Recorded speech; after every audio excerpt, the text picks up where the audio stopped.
Merhaba arkadaşlar, kanalıma hoş geldiniz. Bir tane ahşap oyuncaklardan gökkuşağı yapacağım.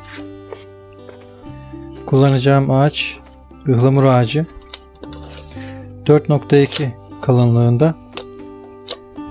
Gökkuşağının genişliği 23 santimetre.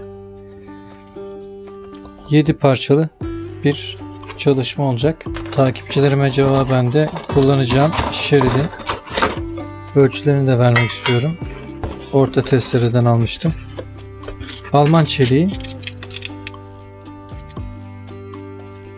Benim Şerit testerenin uzunluğu, bıçak genişliği ve bıçağın kalınlığı 0.50. En sondaki de diş aralığı. Alman çeliğinden ekstra güçlendirilmiş bıçaktır.